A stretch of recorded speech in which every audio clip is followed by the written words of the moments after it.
अस्सलामुअलैकुम दोस्तों, मैं हूं ताहा नसीम और आप मेरे साथ देख रहे हैं टीएन अरब हिंदी न्यूज। मैं आप लोगों के लिए लेके आया हूं सऊदी अरब से कुछ अहम खबरें हमारे सभी गैर मुल्की भाइयों के लिए जो कि सऊदी अरब के अंदर रह रहे हैं। ड्राइवरों के लिए आज एक स्पेशल अपडेट आ रही है। इसके अलावा एक ऐसी खबर आ रही है जो आपके दिल को दहला कर रख देगी, जिसके बाद आप सोचने पर मजबूर हो जाएंगे कि दुनिया में ऐसे भी इंसान आज भी हैं। और भी जो है खबरें आ रही हैं, तो सभी खबरों के बारे में विस्तार से बात करेंगे। आप लोगों से गुजारिश है वीडियो में शुरू से लेकर आखिर तक बने रहें ताकि सही जानकारी आपको मिल पाए। और चैनल पर नए हैं तो चैनल को सब्सक्राइब करना ना भूलें। तो चलिए खबरों की शुरुआत करते हैं। पहली खबर हमारे पास में आ रही है सऊदी न्यूज एजेंसी एसपीए की तरफ से। यूरोपियन कंट्रीज के साथ साथ स्वीडिश गवर्नमेंट हो या कोई और कंट्री हो, कुरान की बेदबी का जो मामला है वह अक्सर हमारे सामने आता रहता है। पिछले 5 से 6 महीने की अगर हम बात करें तो 3 से 4 बार ऐसा इंसिडेंट हो चुका है। इसी के चलते एक और मामला जो है स्वीडन के अंदर देखने को मिला है। कुरान की बेदबी वहां पर फिर से की गई है, जिसके चलते सऊदी फॉरेन मिनिस्ट्री ने एक स्टेटमेंट स्वीडिश गवर्नमेंट को भेजा है, एक नोट भेजा है और उसमें यह लिखा है कि ऐसा वाकया दुनिया भर के मुसलमानों का सेंटिमेंट हर्ट करता है, उनको खेद पहुंचाता है, दुख पहुंचाता है।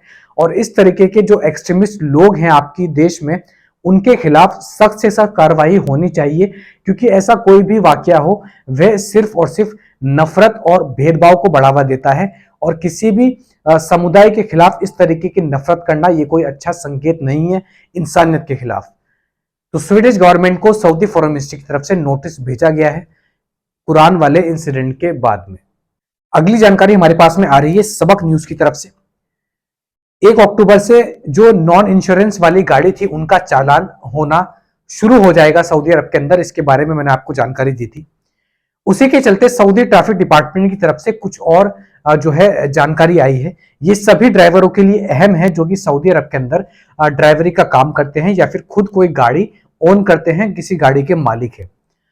तो सऊदी ट्रैफिक डिपार्टमेंट ने कहा है कि सऊदी अरब के अंदर हाईटेक कैमरास अब इंस्टॉल कर दिए गए हैं, स्पेशली उन कारों के लिए जिनके इंश्योरेंस कंप्लीट नहीं है, इंश्योरेंस पेपर में कोई कमी है।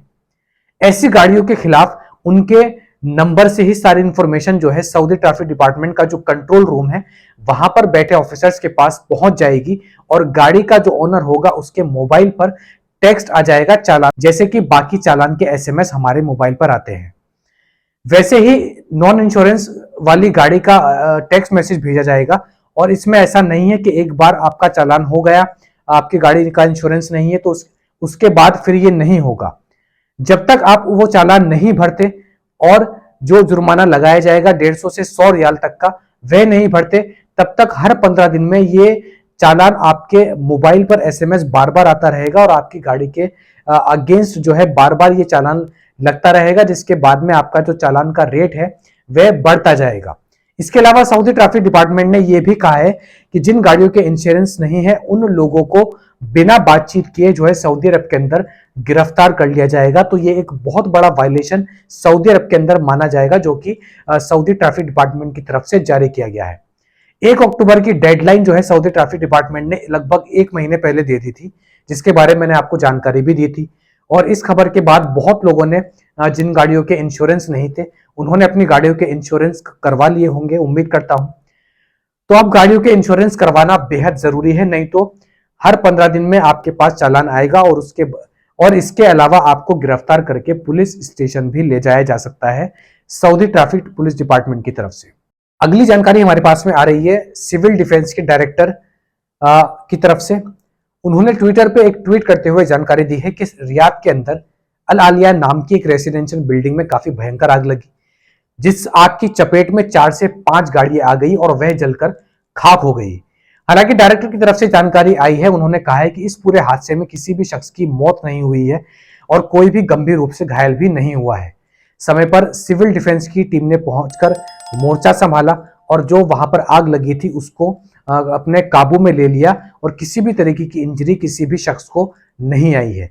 तो रियाद के अल आलिया रेसिडेंशियल बिल्डिंग में ये गंभीर मामला जो है सामने निकल कर आया है।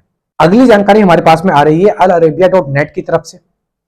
अगर मैं आपसे कहूं कि सऊदी अरब या किसी गल्फ मुल्क में किसी शख्स ने एक दूसरे शख्स का कत्ल किया और वहां की हुकूमत ने वहां के लॉ ने, वहां की कोर्ट ने उस कातिल को ऐसे ही रिहा कर दिया, उसकी दिमागी हालत को खराब देखते हुए उसे मौत की सजा नहीं सुनाई।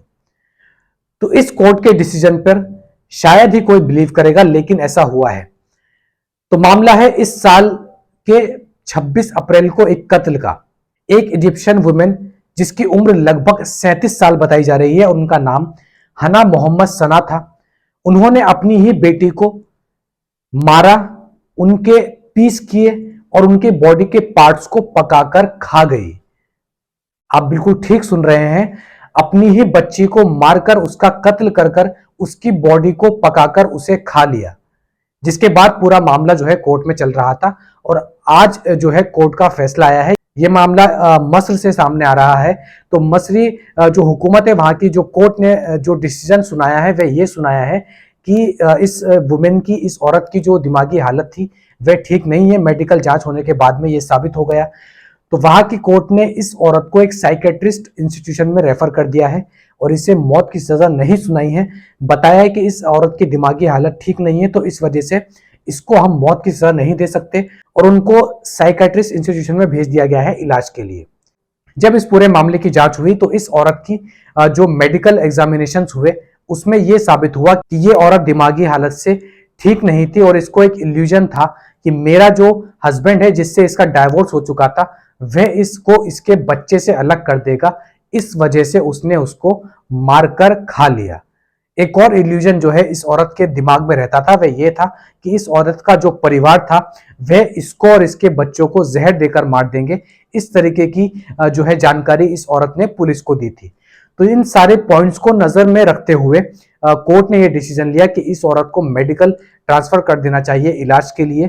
तो ऐसा वाकया शायद ही आपने पहले कभी सुना हो। किसी भी माँ की कितनी ही दिमागी हालत क्यों ना खराब हो, इस तरीके की हरकत, इस तरीके का जुर्म वह नहीं कर सकती, अपनी ही बच्ची को काटकर उसके बॉडी पार्ट्स को पकाकर खा जाना।